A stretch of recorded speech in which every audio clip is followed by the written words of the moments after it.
বাংলাদেশ এবং ভারত যদি এই দুইটা দেশ যুদ্ধ বাঁধে তাহলে পরে কোন দেশ কার পক্ষ নিতে পারে সেই বিষয়টা আজকের ভিডিওতে এক্সপ্লেইন করব। ধরেন বাংলাদেশ এবং ভারতের মধ্যে সামরিক যুদ্ধ কখনো হবে না।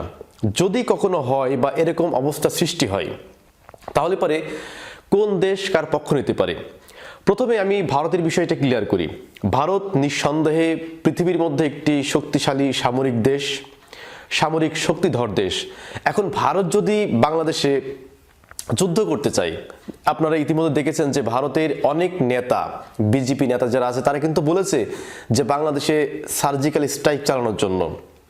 তো এখন ভারত যদি বাংলাদেশে সার্জিক্যাল স্ট্রাইক চালাতে আসে তো সেক্ষেত্রে তো বাংলাদেশও বসে থাকবে না।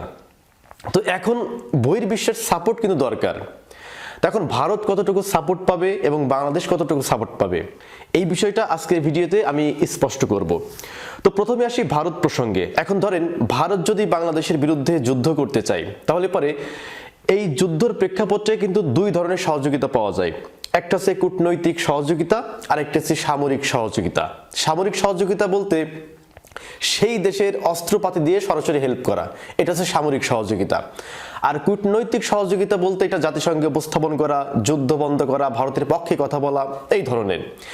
এখন যদি ভারত বাংলাদেশের বিরুদ্ধে যুদ্ধ ঘোষণা করে তাহলে পরে ভারতের কিন্তু একটা বন্ধু দেশ আছে, তারা সরাসরি অস্ত্র দিয়ে ভারতকে সহযোগিতা করবে, আর সেই দেশটার নাম হচ্ছে ইসরায়েল। ইসরায়েলের সাথে ভারতের দীর্ঘদিনের একটা বন্ধুত্বপূর্ণ সম্পর্ক আছে, যার ফলে ভারত যদি বাংলাদেশে সার্জিক্যাল স্ট্রাইক চালাতে চায় এখানে পুরোপুরিভাবে কিন্তু আপনার সমর্থন দেবে ইসরায়েল। এবং ভারতের যদি কোনো অস্ত্রের প্রয়োজন হয় কিংবা কোনো তথ্য বা কোনো সহযোগিতার প্রয়োজন হয়, হয়তো এটা ইসরায়েল প্রত্যক্ষভাবে না করলেও পরোক্ষভাবে কিন্তু ভারতকে সহযোগিতা করবে। এরপরে ভারত কিছুটা সহযোগিতা পেতে পারে আর রাশিয়ার কাছ থেকে, কারণ রাশিয়ার সাথে ভারতের একটা গুড রিলেশন আছে দীর্ঘদিনের।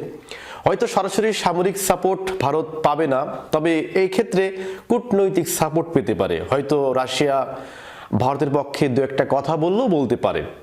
আবার অন্যদিকে রাশিয়াও কিন্তু বাংলাদেশের একটি খুবই ঘনিষ্ঠ সম্পর্ক, মানে ঘনিষ্ঠ বন্ধুত্ব আছে বাংলাদেশের সাথে। তো সেই ক্ষেত্রে এইখানে রাশিয়া হয়তো মিডল পয়েন্ট অবস্থান করতে পারে। এখন এরপরে আর যদি দেশগুলো আমরা দেখার চেষ্টা করি, যে মালদ্বীপ, ভুটান, নেপাল, জাপান, এই ক্ষেত্রে এই সমস্ত দেশ থেকে ভারত কিন্তু সরাসরি সহযোগিতা পাবে না। পার্শ্ববর্তী দেশ থেকে আমি ছোট্ট একটা উদাহরণ দেব, খুব ভালো করে বুঝবেন। ধরেন আমি এই ভিডিওটা এখন শুট করছি কোথা থেকে? ঢাকা থেকে। এখন আমি যদি বলি যে আমি বিশাল বড় কিছু হয়ে গেছি, আমার চট্টগ্রামে আমার এক বড় ভাই আছে, সে একজন এমপি। এরপরে আমার বরিশালে একজন বড় ভাই আছে, সে একজন এমপি। এরপরে আমার হচ্ছে সিলেটে একজন বড় ভাই আছে। এরকম দেশের শেষ প্রান্তের বেশ কয়েকটা জেলাতে যদি আমার 10টা ধরেন বড় ভাই আছে, তো এখন আমি যদি ঢাকাতে হঠাৎ করে বিপদে পড়ি, ওই 10টা বন্ধু কিন্তু আমার বাঁচাতে পারবে না, বা বড় ভাই এসে আমাকে ইনস্ট্যান্ট বাঁচাতে পারবে না।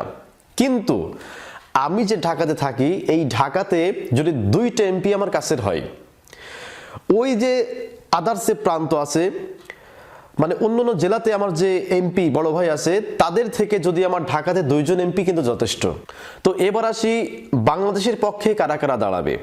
আমি প্রথমে বললাম যে ভারতের পক্ষে 2টা দেশকে পাওয়া যাবে, একটা হচ্ছে ইসরায়েল আর একটা হচ্ছে রাশিয়া মিডল পয়েন্টে অবস্থান করবে। কিন্তু বাংলাদেশ যদি ভারতের সাথে যুদ্ধে জড়ায় তাহলে বাংলাদেশকে সাপোর্ট দেওয়ার মতো কোনো দেশ আছে? আছে। বাংলাদেশকে সরাসরি সামরিক সাপোর্ট দেওয়ার মতো একটি দেশ আছে, আর সেই দেশটির নাম হচ্ছে পাকিস্তান। শুধুমাত্র বাংলাদেশের পাশে থাকবে এই প্রত্যয় নাই। যদি দেখে যে বাংলাদেশে ভারত হামলা চালিয়েছে, বাংলাদেশকে অস্ত্র দিয়ে, সামরিক বাহিনী দিয়ে সহযোগিতা করার জন্য প্রস্তুত আছে পাকিস্তান।